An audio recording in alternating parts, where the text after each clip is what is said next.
Hi everyone, welcome back to Chavelli Sanctuary, the home of the fashion critics, all the shade and all the fashion tea that you thought you knew you never needed. Today we're diving into the Met Gala 2025 Superfine Tailoring Black Style. That was the theme of this year. So it's a celebration of the Black dandyism, bold tailoring, and cultural expression. You know, I came ready to break down every sharp shoulder, every snatch waist, and every look that made you think like, yes, I love that. Or, man, or sir, what you doing here? Go home. So grab whatever you want. Popcorn, wine, anything that gets you through the fashion drama, girl, because let's get into it. I needed some sip.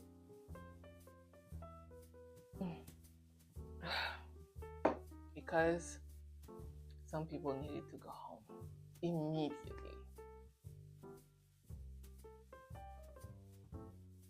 All right, let's start with Janelle Monáe, the queen of the concept. You already know she doesn't just wear clothes, right? She performs in them. That's what I love about Janelle Monáe, and that's why she was one of the people that I was waiting to see. Let's start with the silhouette and the fit. Janelle Looks was a two-act fashion play. She hit the carpet in a structured, boxy cape with trompe-l'oeil suit, detailing, looking like she just stepped out of a high fashion comic strip.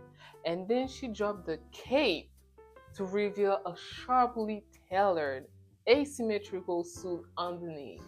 And I love geometry. That was my only the only subject that I like within math. Besides that, Pythagore and all that, I didn't like it. But geometry, love it. Give it to me because it's very close to fashion design. Um, Complete with exaggerated shoulders. I really love the shoulders. This is sharp shoulder, okay, and the precise tailoring. Um, and it's giving I'm the architect of this whole event. Which is you just a guess. That's what she's saying. Like she came with that confidence, and I love that.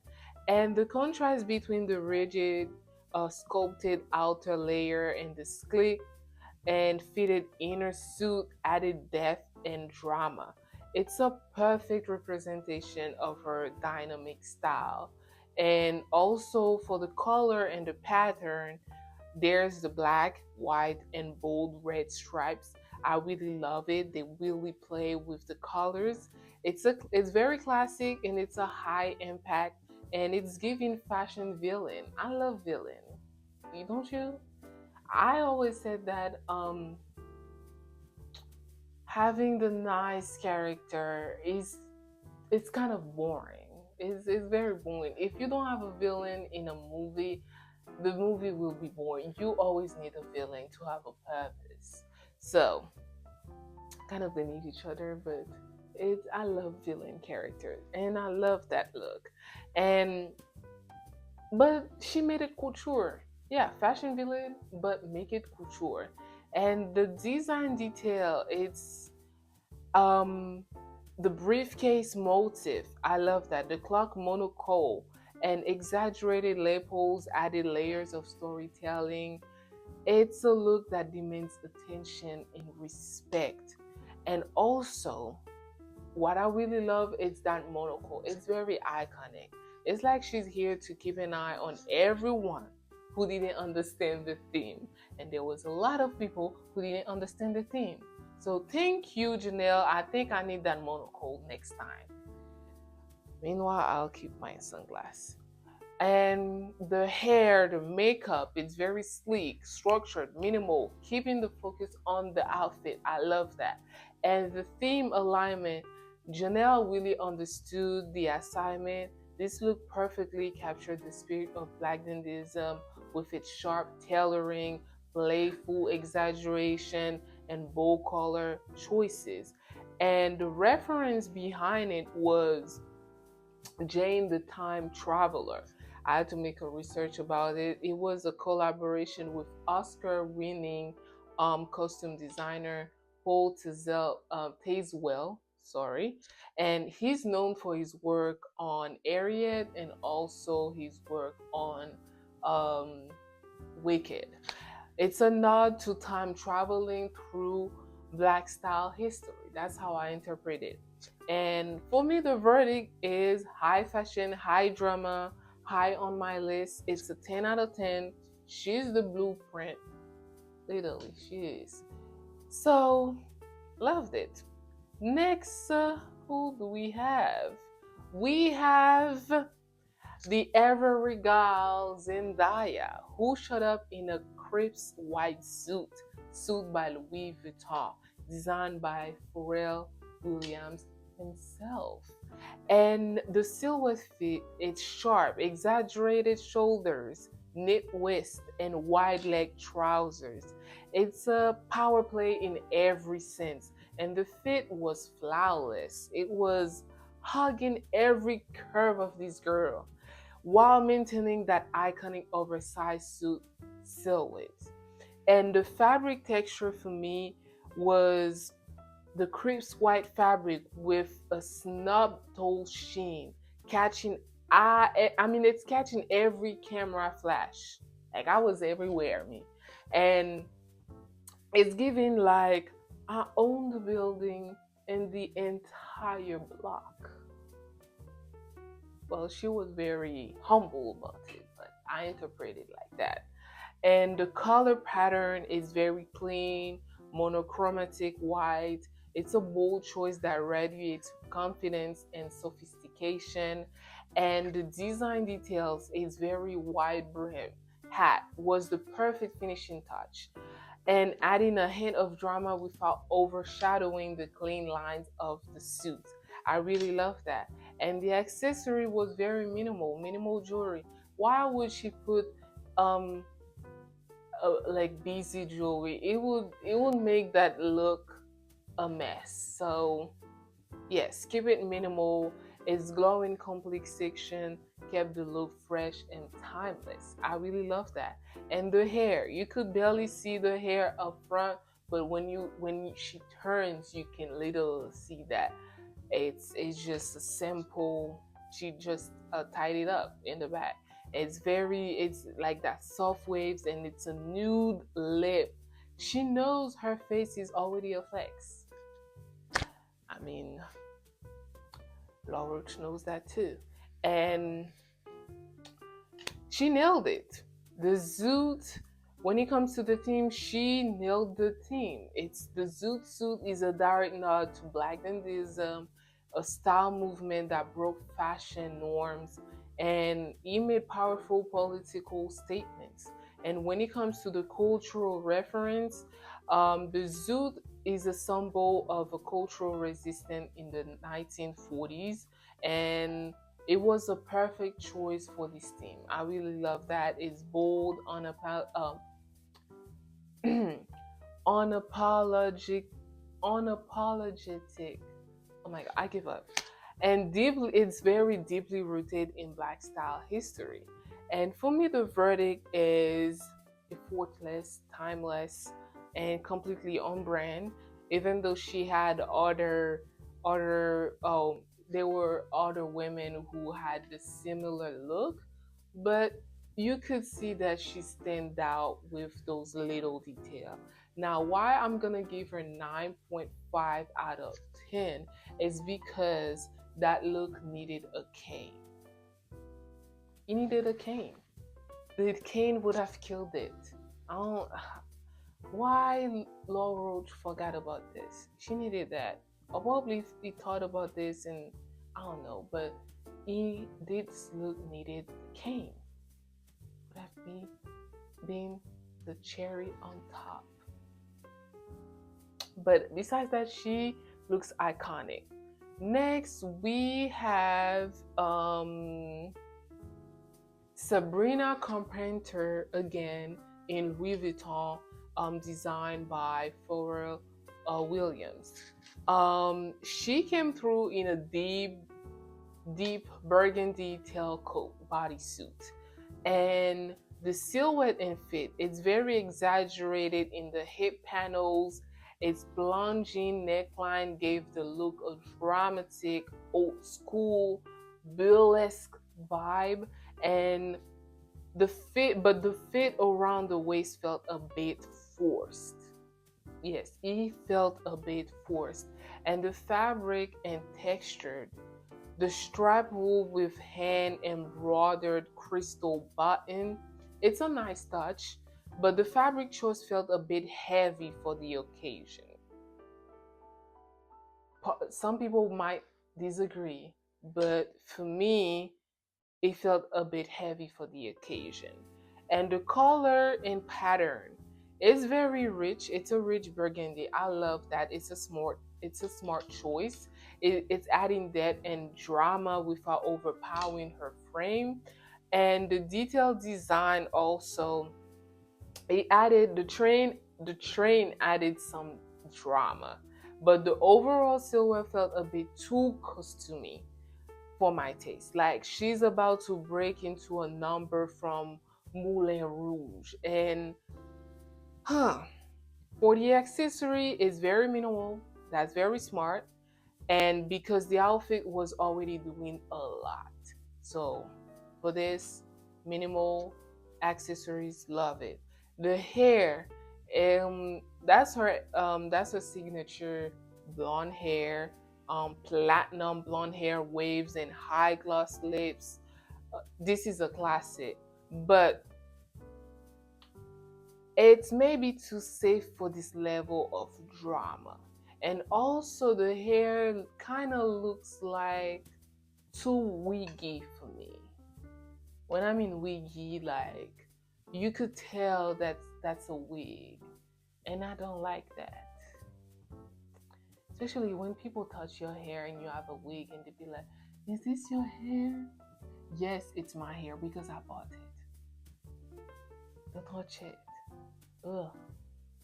Yes. So when it comes to the theme alignment, it's a bold take on dandy inspired tailoring, but the execution needed a bit more refinement for me. When it comes to the cultural reference, um, it looks like a merged traditional tailoring with modern femininity. It's a nice idea, but the execution a, felt a bit flat. And for me, the verdict is it's almost there, but it's a bit theatrical for me. So I give it 7 out of 10. But you still look good. But when I want to respect that theme, yes, it's tailored for you. And especially for William said she's short and all that. That's why they didn't give her a pin. She looks like she forgot her pins. But I also think that she would have looked better also if she had sheer tights.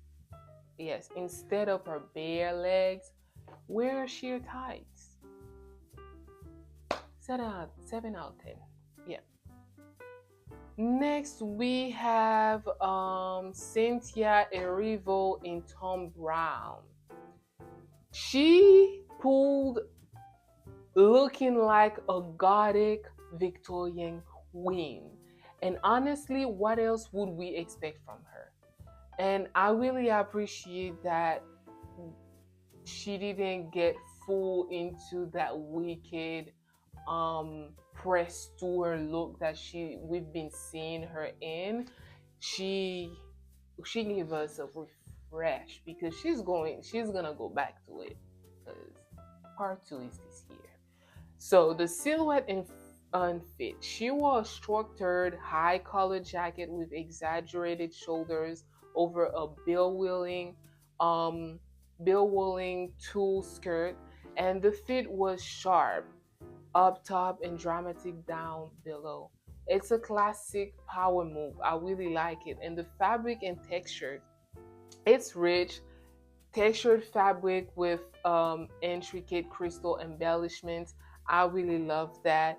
And also the contrast between the rigid top and hairy skirt um, created a striking visual moment for me. And the color and pattern is dark, it's moody, with just enough sparkle to catch the flash balls. I really like it. And it's giving, I'm here to haunt your fashion nightmares. Yeah, I love that. And the design details, the lace up boots and bull, it's and also what is that? Yeah, you see that handbag. There's some sort of jewelry in it. It's just giving into like full on villain territory. She said, if I am going to be dramatic, I'm going all the way. Yes.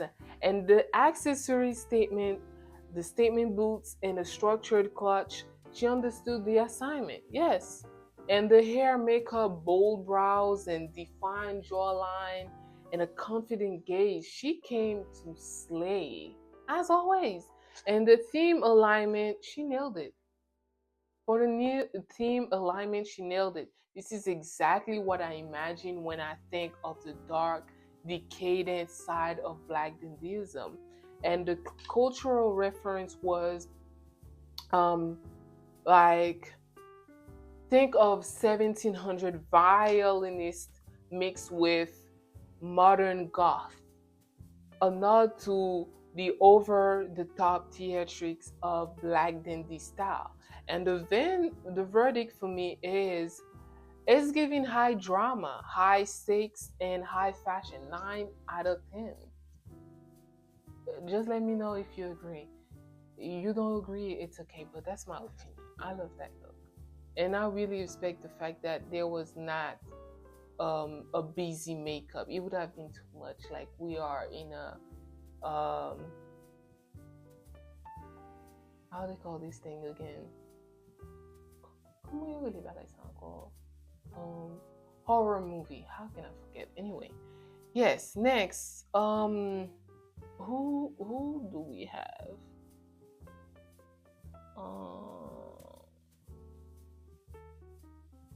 Yes. Next, we have Hailey Bieber in Saint Laurent.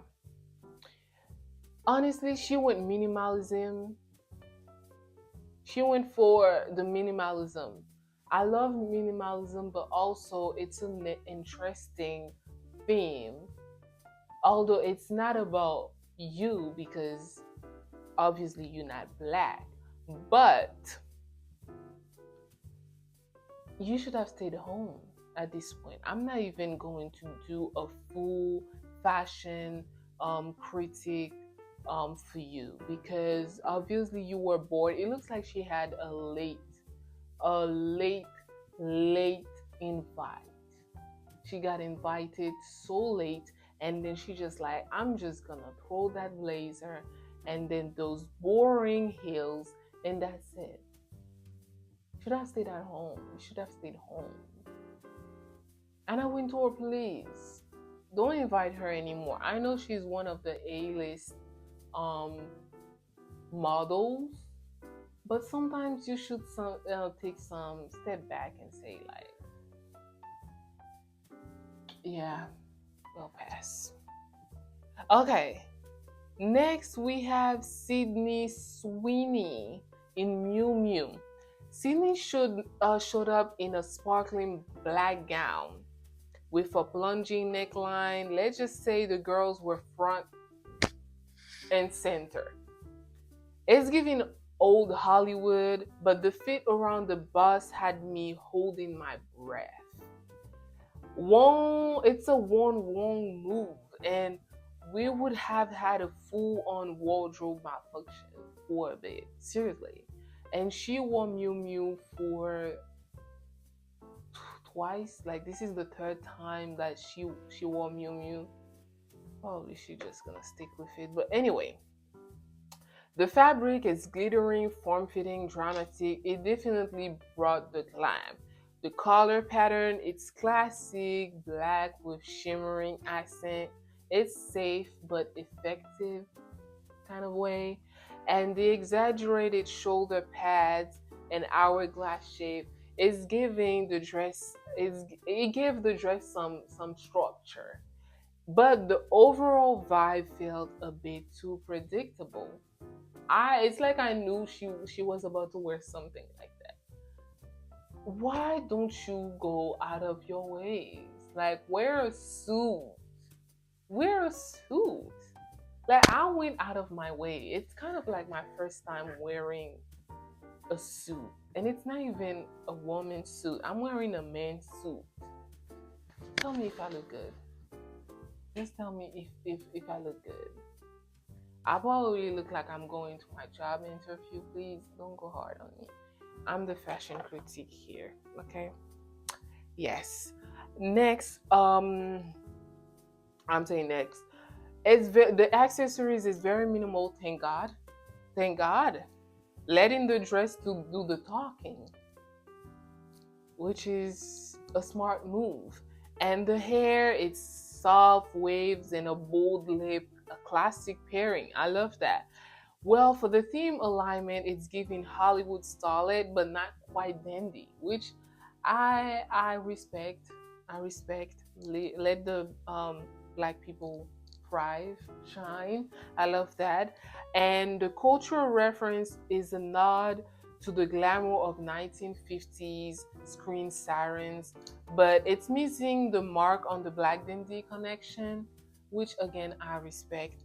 Now the verdict for me is glamorous, well executed, but a little bit too safe. So it's a 8 out of 10. Yeah. Next, we have Teyana Taylor in Ruth E. Carter. Honestly, that was the first look that caught my attention. And honestly, Queen, you give it to me. She came to make a statement in a deep red pinstripe suit with exaggerated shoulders, chains, and a trailing cape. I love that. The silhouette and the fit is sharp, the shoulders are high, and the attitude is on 100. She's not here to play. She's never here to play anyway. And the fabric is rich, textured fabric with dramatic pinstripe, a nod to classic dandy style. And the deep red with subtle striping, powerful, intense, and a deeply symbolic. I love that. And the chains, oversized flower details, and a matching do-rag. When I tell you I love do-rag, I cannot survive without do-rag for my edges. If I don't have do-rag, my edges will not stay the way I want them to stay. Yes. So I love that.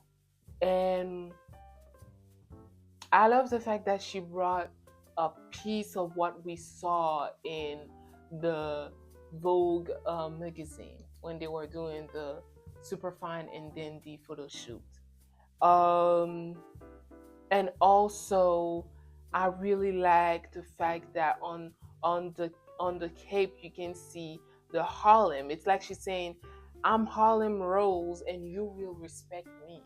Yes, and I respect that, darling.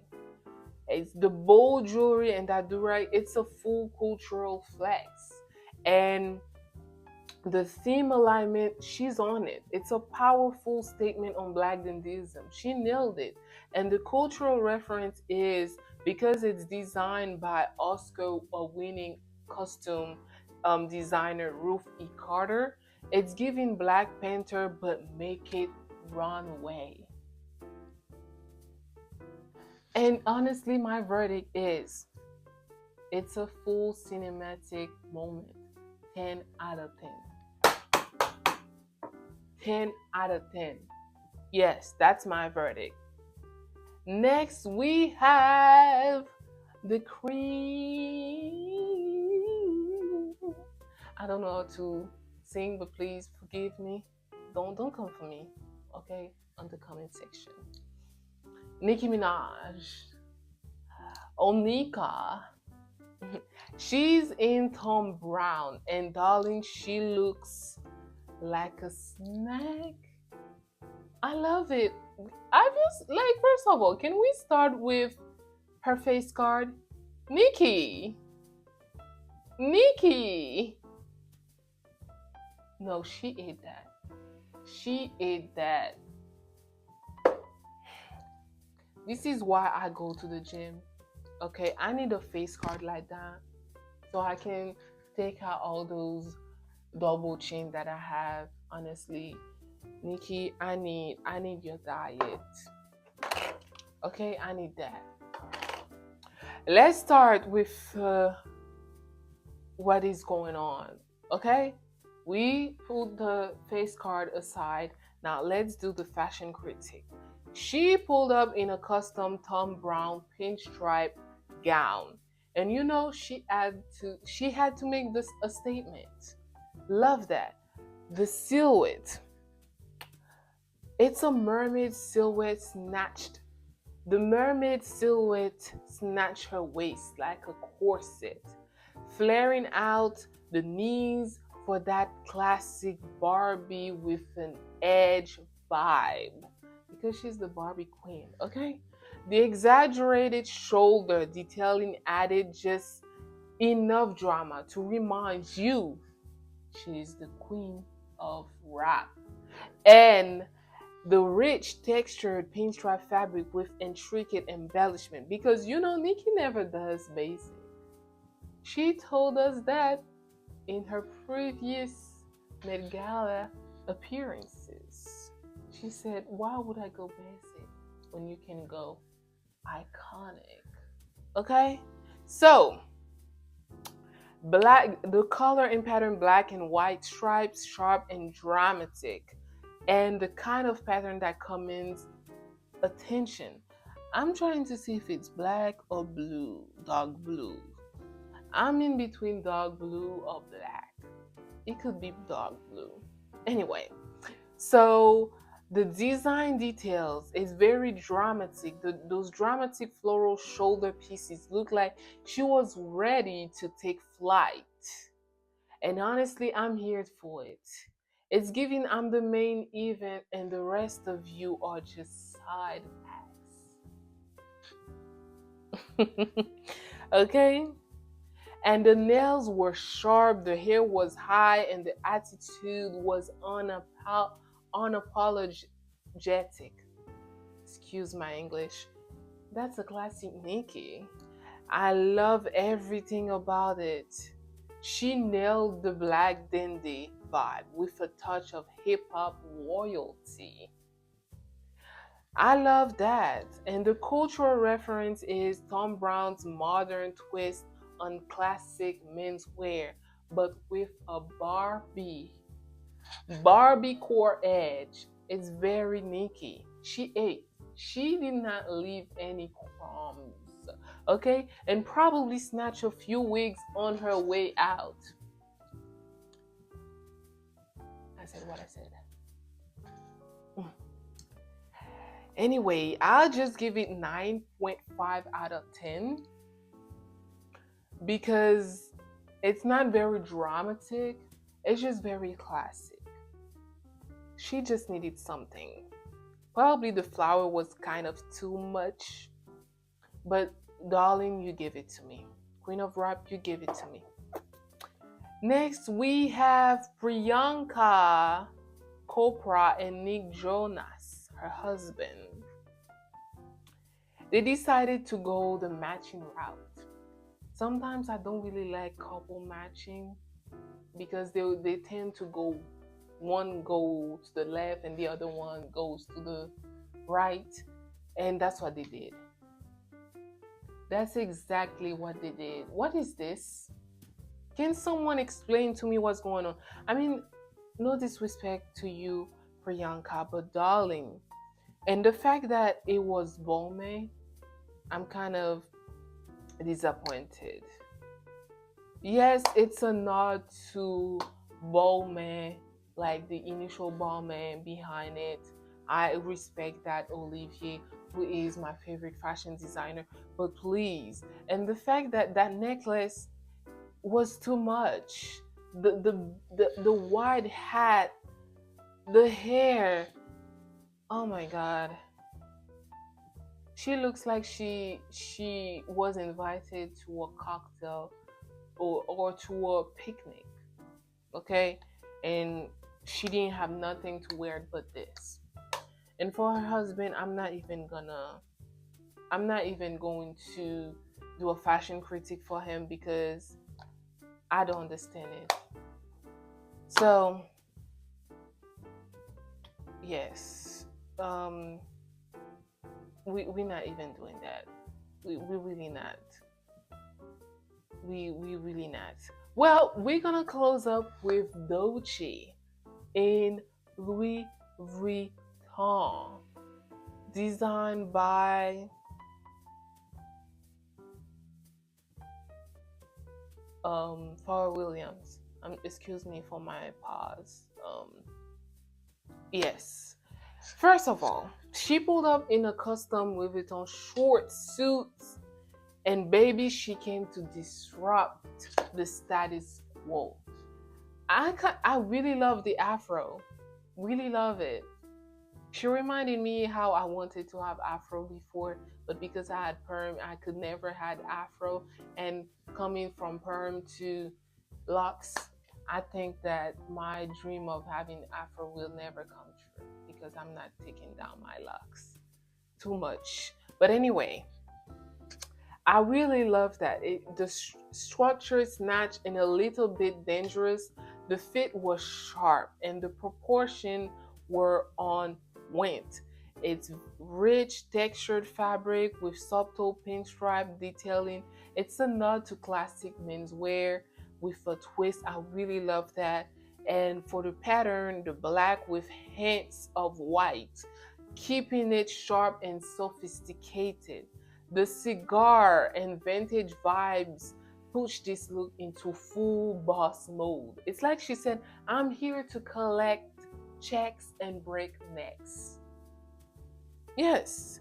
And the accessories are very minimal. A lot of people went minimal, and I really like that. But it's giving at the same time maximum impact. The devil's in the details. And she understood the assignment. Yes, it's the sleek black back hair and a bold red lip. Her makeup was on point. I love that. It's like she said, I don't need much to stunt on you. Yes, you don't need much to stunt on me. Yes, I love that. And I also like the burgundy shoes, the burgundy socks. Love that. She nailed the sharp, tailored vibe of black dandyism with a touch of gangster flair. I love that. For me, the cultural reference was it's giving Harlem Renaissance meets 21st century boss. Bold, fresh, and a little bit dangerous. My verdict is 9 out of 10. It's a power move, and I give it 9 out of 10 because I was kind of hesitant about the short pins. Yes, that was the only thing I'm hesitant about. I don't know yet what would go with it. Probably a long, I don't know, but it's the pins for me that just give me okay. So that's why I'm giving it 9 out of 10. Yes. Well, darlings, that's a wrap for Met Gala 2025 Fashion Breakdown Part 1 because we have plenty of looks to break down. Lord have mercy, probably some of them I will skip them. But let me know in the comments who slayed for you. Who was your favorite looks or who did not slay? Now, before we wrap up, I'm gonna tell you who slayed for me. Definitely Nicki Minaj, Teyana Taylor,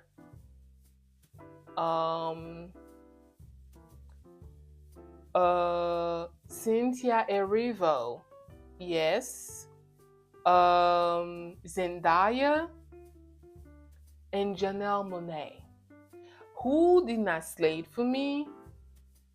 Unfortunately, I'm gonna put Sabrina Carpenter in between Slade and did not slay.